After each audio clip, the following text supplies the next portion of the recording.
Friends, welcome two variable words. आप लोगों का वेरिएबल वर्ड्स में स्वागत है। तो फ्रेंड्स, आज हम लोग बात करने वाले हैं बायोडायवर्सिटी डे पर, जो कि 22 मई को सेलिब्रेट किया जाता है। फ्रेंड्स, वीडियो पर जाने से पहले आप लोगों को एक इम्पॉर्टेंट इन्फॉर्मेशन देना चाहता हूँ कि आज का वीडियो जो है बहुत ही इम्पॉर्टेंट होने वाला है। इस वीडियो को कहीं भी आप लोग स्किप नहीं कीजिएगा और इस वीडियो को जिसको भी नीड है उसके पास आप लोग शेयर कीजिए, क्योंकि आज का वीडियो बहुत ही इम्पॉर्टेंट है। ठीक है, तो फ्रेंड्स, अब हम लोग बात करते हैं बायोडायवर्सिटी डे पर। बायोडायवर्सिटी डे पर जाने से पहले हम लोगों को बायोडायवर्सिटी के बारे में पता होना बहुत ही ज़रूरी है। इसलिए हम लोग बायोडायवर्सिटी पर पहले बात करते हैं। बायोडायवर्सिटी दो वर्ड से मिलकर बना होता है, bio plus diversity. Bio means living and diversity means variability, that is enormous variety of life on earth, that is micro organism से लेकर के हायर ऑर्गेनिज्म तक जो भी डाइवर्सिटी पाई जाती है, चाहे वो वाटर इकोसिस्टम में हो, लैंड इकोसिस्टम में हो या किसी अदर इकोसिस्टम में हो, ये सब मिलकर के बायोडाइवर्सिटी को कंस्टिट्यूट करते हैं। अब फ्रेंड्स, हम लोग बात कर लेते हैं थोड़ा सा हिस्ट्री ऑफ द डे के बारे में। तो इसकी जो शुरुआत हुआ था 29 दिसंबर को यूएन जनरल असेंबली के द्वारा इसे डिजिग्नेट किया गया था एंड ईयर 2000 में इसे क्या किया गया था, 22 मई को as a international biodiversity day के रूप में एडॉप्ट कर लिया गया था। अब हम लोग बात करते हैं कि 22 मई को इसे ही क्यों लिया गया, क्योंकि 22 मई 1992 को एक कॉन्फ्रेंस हुआ था जो कि बायोडायवर्सिटी से रिलेटेड था। नीरोबाई फाइनल एक्ट को यादगार बनाने के लिए इस दिन को बायोडायवर्सिटी डे के रूप में हम लोग सेलिब्रेट करते हैं। Themes of the biodiversity day 2020, our solutions are in nature, that is हमारे समाधान प्रकृति के पास हैं। नेचर के साथ फ्यूचर कोऑर्डिनेशन बनाए रखने के लिए हम लोगों को आशा, एकजुटता और सभी स्तरों पर मिलकर काम करने की ज़रूरत है। फ्रेंड्स, वर्ष 2020 बहुत ही इम्पॉर्टेंट ईयर है, जो कि ईयर ऑफ रिफ्लेक्शंस, अवसर और समाधान का वर्ष है। हम सभी से उम्मीद करते हैं कि इस महामारी से उभरने के साथ साथ बेहतर तरीके से निर्माण करेंगे, that is build back better. आप लोगों को तो पता ही है कि इस टाइम पे कोरोना वायरस, जो कि विश्वव्यापी बीमारी के रूप में फैला हुआ है। अब जो थीम थी, इसके 4 इसेंशियल टॉपिक थे। अब कौन कौन से 4 इसेंशियल टॉपिक थे, इस पे बात कर लेते हैं। नेचर को सोर्स ऑफ सॉल्यूशन के रूप में देखना। दूसरा, साइंस और नॉलेज के इम्पोर्टेंस को बताना। तीसरा,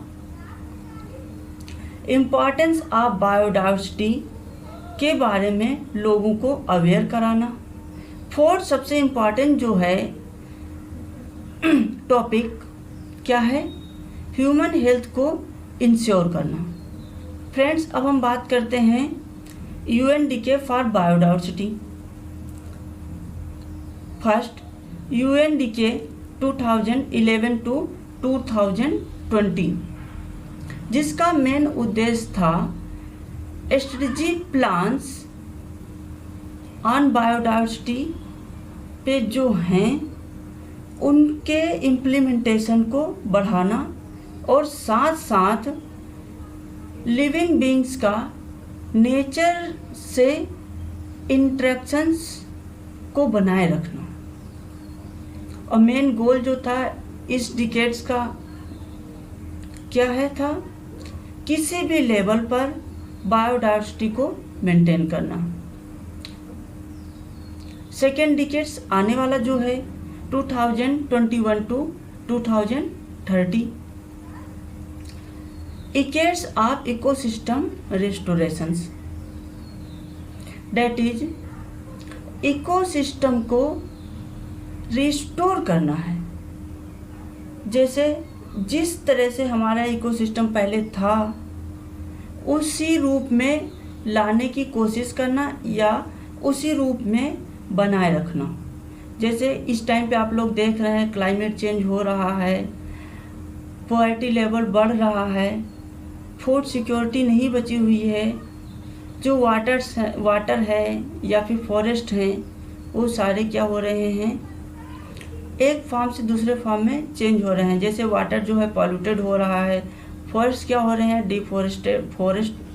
डिफॉरेस्टेशन हो रहा है फॉरेस्ट का, एक्सेट्रा। अब फ्रेंड्स, अब हम लोग बात करते हैं convention related to biodiversity. First, convention on biological diversity, जो कि रियो अर्थ समिट 1992 में अडॉप्ट किया गया था। CBD का इम्पॉर्टेंट जो आयाम है वो क्या क्या हैं, conservation of biodiversity, sustainable use biodiversity का, जेनेटिक रिसोर्स से होने वाले बेनिफिट्स का फेयर और इक्विटेबल शेयरिंग करना। अब second, conventions on international trade in endangered species of wild fauna and flora, that is sites. Sites क्या है, इंटरनेशनल एग्रीमेंट्स है between government of different countries. ये 3 मार्च 1973 स्विट्जरलैंड के जिनेवा नामक सिटी में साइन किया गया था, जो कि 1 जुलाई 1975 को अपने अस्तित्व में आया। इसका मेन फंक्शन ये था, protect endangered plant and species. Third, convention on conservation of migratory species of wild animals, that is CMS, also known as Bern conventions. इसे बर्न कन्वेंशन इसलिए बोलते हैं क्योंकि ये 1979 में बर्न नामक शहर में ये साइन किया गया था और ये अपने अस्तित्व में 1983 में अस्तित्व में आया। जब मेन एम है CMS का प्रोटेक्ट माइग्रेटरी स्पीसीज, चाहे वो कहीं पे हो, टेरेस्ट्रियल इकोसिस्टम में हो, मैराइन हो या फिर एवियन स्पीसीज हों। लेटेस्ट कन्वेंशन जो है CMS COP13 अभी फरवरी में गांधीनगर गुजरात में हेल्ड हुआ था, जो कि 17 टू 22 फरवरी को सेलिब्रेट किया गया था। जो थीम थी COP13 की, migratory species connect the planet and we welcome them homes. 4th convention की बात करते हैं, international treaty on plant genetic resource for food and agriculture, ITPG-RFA. It is also known as International Seed Treaty or Plant Treaty. Spain के Madrid शहर में 2001 को sign हुआ था, जो कि अपने फोर्स में 29 जून 2004 को आया। इसका जो मेन एम यह है कि फूड और एग्रीकल्चर से प्लांट जेनेटिक रिसोर्स का कंजर्वेशन और सूटेबल यूज को इंश्योर करना है। इसका जो हेड क्वार्टर है रोम में स्थित है। अब बात करते हैं convention on 5th convention on wetland of international importance. इसे हम पॉपुलरली रामसार कन्वेंशन के नाम से भी जाना जाता है, जो कि ईरान के रामसार नामक सिटी में 1971 को कंडक्ट कराया गया था और अपने फोर्स में 1975 में आया था। इसके 3 इम्पॉर्टेंट काम्स हैं। सबसे पहले वेटलैंड जो इंटरनेशनल इम्पोर्टेंस की हैं उनको डिजिग्नेट करना। सेकंड, प्रमोट करना वाइस यूज के लिए। थर्ड, कोऑपरेट करना इंटरनेशनली डिफरेंट गवर्नमेंट्स के बीच में। वर्ल्ड वेटलैंड डे 2 फरवरी को सेलिब्रेट किया जाता है। टोटल रामसार साइट्स जो हैं वर्ल्ड में 2391 साइट्स हैं। इंडियन रामसार साइट्स जो हैं वोल्वर रैक, तस्मोलिरी रैक और कई रामसार साइट्स भी हैं। अब हम लोग बात करते हैं major threats of biodiversity. Over exploitations, that is किसी भी रिसोर्स का इतना एक्सप्लॉयटेशन नहीं होना चाहिए कि वो अपने अस्तित्व में ही ना रहे या फिर ख़त्म होने की कगार पर आ जाए। दूसरा ये है habitat loss and fragmentations. That is, अगर हम एक एग्जांपल लेते हैं कि जैसे बहुत सारे बर्ड्स हैं, ये क्या करती हैं, बर्ड्स एक प्लांट पर रहती हैं, यदि हम उस प्लांट्स को कट कर देते हैं तो वो प्लांट्स ही नहीं रहेगा, तब क्या होगा, हैबिटेट लॉस हो गया उन बर्ड्स का। अब वो बर्ड्स कहाँ रहेंगी, बर्ड्स तो जो है अब क्या हो जाएंगी, धीरे धीरे कुछ तो दूसरे जगह पे चले जाएंगी, बाकी कुछ तो हो जाएंगी, धीरे धीरे क्या हो जाएंगी, इंडेंजर्ड कैटेगरी में आने लगेंगी। क्लाइमेट चेंज के कारण भी बायोडाइवर्सिटी लॉस हो रहा है, पॉल्यूशन इंक्रीज कर रहा है day by day.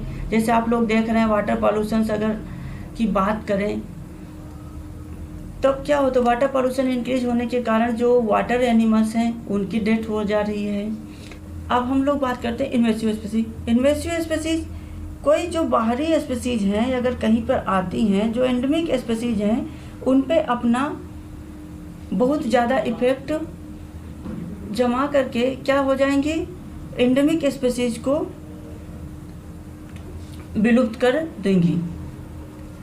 Some solution to preventing biodiversity loss, strong government legislations होने चाहिए, नेचर को प्रिजर्व करना चाहिए, रेड्यूस करना चाहिए इन्वेसिव स्पीसीज के आगमन को, हैबिटेट को रिस्टोर करना चाहिए, सीड बैंक और कैप्टिव ब्रीडिंग जो है उनको बनाना चाहिए, इस पे बहुत सारे रिसर्च होने चाहिए, किस तरह से मतलब कि बायोडाइवर्सिटी को हम लोग मेंटेन रख सकते हैं। रिड्यूस करना चाहिए क्लाइमेट चेंज को, जो कि आप लोग देख रहे हैं कि क्लाइमेट चेंज हो रहा है, day by day temperature increase हो रहा है। तो फ्रेंड्स आज बस इतना ही। फ्रेंड्स ये बताना चाहेंगे कि आप लोग ये वीडियो जिसके जिसके लिए भी इम्पोर्टेंस है उस तक ज़रूर पहुंचाइए इस वीडियो को, क्योंकि ये वीडियो बहुत ही इम्पोर्टेंट था। Please like, share and comment as possible, share to many people. Thanks for watching.